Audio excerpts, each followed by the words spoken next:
Yo, so guys, and welcome back to a brand new episode of our MotoGP25 Career Mode with episode 5 today at the Jerez Grand Prix, our first home Grand Prix of the season. And as you can see, we are going to be using a special helmet. I think it's the first time we're doing it this season, unless we've already done it previously. I don't think we have. But it is for my cat. Now, it should look a bit more like a leopard. It looks a bit more like a cheetah. But it will do. And yeah, we are going to be running this helmet for this Grand Prix. Like I say, first home Grand Prix of the season. We've got quite a lot, to be fair. But yeah, let's see how this one goes. Good morning and welcome to the Jerez de la Frontera circuit. We are live at the Spanish Grand Prix, one of the longest running events in the history of MotoGP. Just a few more moments and we'll switch to the starting straight for the Moto3 class race. Right, here we are then, down at the grid with the UFO in sight. Now, I've always wondered, in these opening shots, where is the grid? We just appear here out of thin air, but here we are then. As you can see on the graphic, we have secured pole position for our home race, which is a perfect start to the weekend. We've had pretty good pace throughout the weekend, to be fair. Valentino Peroni in second on the Tech 3, and Riccardo Rossi on rounding out the front row. And you could say this is a pretty oddball kind of front row here, not really riders you would expect. And then we got a random shot here of Jacob Rollstone on the other Tech 3 with a blacked out helmet. I don't know if that is his helmet in real life or if that's a glitch, because at the time of recording this race, sorry, my voice is really bad. At the time of recording this race, the game had not long come out, and I'm all the way in season 2 now, so it's been a long time. But as you saw on the graphic there, we have a long lap penalty. Now this is why, as you can see, we've come into the pit lane, all within the lines, turned on our limiter and everything. Everything's fine. Except it's not, because we have a long lap penalty. Now, I think this was a glitch at the time of the game. It was the first ever time I'd actually ridden into the pit lane. I've never even done it since, because, I just got demolished with a long lap penalty on my home Grand Prix. So, yeah, I thought I would show that, just in case anyone thought I was riding into anyone or doing any bantiness. I wasn't. I just got done dirty by the stewards, which is odd, because this is my home Grand Prix. I'm a Spanish rider. What's going on? But here we go then, down on the grid, pole position. Peroni in second on the Tech 3, and then Rossi then on that Sniper's Honda, rounding out the front row. And here we go then, 5 red lights. And 5 red lights are off, and away we go for the Jerez Grand Prix. And as usual, getting off to a pretty sluggish start. I really don't know why we can't get a good start. But up the inside then into turn 1 wasn't as bad maybe as some other ones, as we've got a faller in the background. Looked like possibly maybe Bertelle or Kelso, one of those kind of bikes. I'm not really too sure. It was quite far away there, but we are still in the lead then. Coming into turn 4, we got Foggia has managed to jump up into the lead momentarily, but I think we are going to get that back. But you'd say the biggest loser there was Riccardo Rossi, dropping down to 6th. Peroni has managed to at least, he's dropped down to 4th now, as we pick up a warning there on lap 1.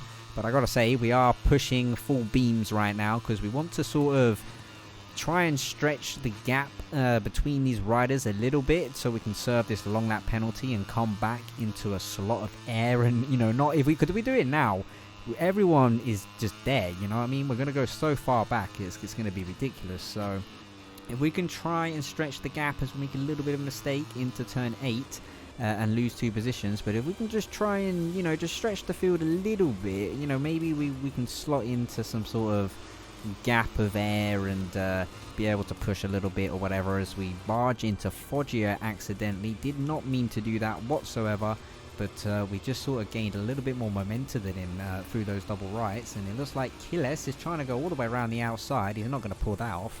That would have been some wizard stuff there. But Leopard then looks like he's going to lead the first lap, unless we can pull off some slipstream to the line, which I don't think we're going to be close enough. Or are we actually? We might actually. Who is going to cross the line first? I'm not even too sure who it was. It might have been us, I think. Yeah, 17 thousandths of a second. So we just about got him, which is a good little thing to know for the end of the race. If we are coming out in, second or third or wherever we're coming out, if we're that close to a rider, we might just be able to nab him on the line, depending on our exit, obviously. But We have lost that position then to Fernandez through those first opening corners. Foggia again, barging his way into turn 4. We sort of barge him out of the way a little bit into the entry here of Cito Pons, but I suppose to be fair, it was his turn because we did ride into him through the horseshoe kind of section. But here we go then in the slipstream, getting really close to Fernandez there into dry sack. I know it's called Danny Pedrosa now, and I know Danny Pedrosa is one of my favorite riders, but I do rather call that one dry sack, as Fernandez trying to come around the outside of us here. He's actually going to pull it off. Well, he was, but we sort of rudely did not allow it and kind of barged into him again. But you know, we're really pushing it. I mean, we've got a long lap penalty, which isn't deserved, as good job we backed out of that one. That one looked like it was going to be a little bit too optimistic there into turn 9, but through turn 10 we do get the leader back, and I think we're probably going to do the long lap on this lap, or maybe we're going to wait another one. You know, even though if you look at the mini-map, it doesn't look like everything's split up at all, but there are just little gaps, and I think we are going for it. Here we go then, into the long lap. Helicam just to see how much we're going to lose, and to be fair, I don't really know where we are. I think that might be about like 5th, 6th, possibly. We're behind Riccardo Rossi, I believe it is, as we go late on the brakes there, round the outside into turn 1. What a move there on Riccardo Rossi. Oh no, it's not even Rossi. It is his teammate Carrera, I believe, as we go up the inside of Jerez, forcing him out a little bit wide. No contact though. But yeah, we kind of ruined his kind of vibe a little bit. But we have slotted into a not too dreadful position. We're in, I believe we're in 4th place now. As Fernandez obviously leading the way. We've got Foggia in 2nd, Peroni in 3rd. A little bit of a gap here that Fernandez has, which isn't really what we want. We're kind of hoping here that Foggia and Peroni can kind of just slipstream each other up to him, as we have a little bit of an editing glitch. We didn't really want to show that, but sorry, my bad. But yeah, we kind of want Foggia. It looks like it's closed a decent amount, to be fair, just in that straight alone. But we do need them to catch up and try and either battle or just kind of pressure each other, really, because, you know, the pace, even though we have pole and we've been very quick throughout the weekend, it's not like we're that much faster than anyone. You know, it's a matter of thousandths of a second, barely even a 10th between like a load of riders. So even though we got that pole, you know, it's not a given that we're, you know, just gonna rock up on these people. I mean, we're gonna push, we're gonna give it a really good go as we get really close to that dangerous little curb there on that little ride, you know, you think you can go over it, but then you get the little bump and then you're all cooked. But here we go then, out the final corner to set our first real lap, because obviously we had the opening lap and then the long lap. So I can't, just kind of went off right when about to see the lap time. But we have closed up a little bit, a couple bike lengths I'd say, to this leading trio. Looks like Foggia has got a little bit closer to Fernandez throughout that lap too, so hopefully we can be hopeful here that they're going to battle, as we've got Jerez behind us with the snipers of Carrera. Rossi has dropped all the way down to 9th now, having a mare, but it is Fernandez with the fastest lap then, 44.1. And we did set a 44.1 also, and like I said, it's a matter of thousandths of a second, 50, not even a tenth. It was literally half a tenth difference between our lap times. And if we're all going to be doing lap times like that, it is going to be borderline impossible to get to the front of this field, because we will need to be doing some, you know, incredible lap times. I mean, because if you're trying to pull this gap, you need to be doing tenths faster than them. Not a matter of, you know, a couple thousandths of a second. But yeah, everything looks sort of stable throughout this lap. You know, it's not exactly what we were hoping for. If anything, we've kind of dropped a couple bike lengths there, making a mistake. But yeah, the gap has been pretty stable to Peroni, about half a second. Sometimes we catch up a little bit, but then obviously we lose a little bit too. But we're on a good lap here. As you can see, we're almost 2 tenths up on the time coming into the final corner here. Jorge Lorenzo corner, kind of copying Fernandez line. He seems to run it a little bit deeper into there compared to Foggia and Peroni. Whether that is the faster line or not, I am not too sure, but seeing as he was the fastest rider and we did get that time. But then Carrera right behind us, well, I say right behind us, about 8 tenths behind us, has gone and took it off us. So he's following my lines and gone and nabbed at my time. And again, just a matter of, 50,000, 60,000 of a second between the times. So yeah, not ideal, but as you can see at the front, it looks like Foggia is right on the back of Fernandez now. I don't know if Fernandez maybe made a little bit of a mistake or maybe gone to the curb or something in those opening corners, but we're keeping it consistent. I mean, if you look in the top right of the screen, I mean, we are lapping quick. We're pushing as much as we can on this little bike, as we gain a lot of time on the brakes there. We were a little bit audacious, trying to claw any bike links we can from anywhere, because we're running out of time. I mean, this is the penultimate lap. We've got a lap and a half to try and get to the front of the field here, and it's just not looking all that likely right now. But yeah, we're going to try and line up anything we can here, because surely one of these is going to go for a move at some point, and we need to make sure we're ready for that. I think we're pretty safe in terms of being attacked. I think we've got that covered, although the gap isn't massive. We're pretty much in a no man's land. Got 4 tenths to Foggia and then 4 tenths to Carrera, but hopefully as we come on to the last corner here to start the last lap, something happens here. We're going to follow Fernandez again deep into there, try get on the power, see if we can find anything here. I mean, we're in the slipstream, but nothing's really happening. There's just something we're going to be telling the team about for sure, I think, when this race ends. But yeah, into the first corner here, we've run it very deep. Now, it looks like we're on some craziness there, and we're going to lose loads of time. But we actually didn't lose anything. If anything, we closed a little bit somehow. So the camera angle just made it look a little bit worse than what it actually was. But here we go then. Through the corner, turn 4, where Foggia decided to run into us a couple times throughout this race.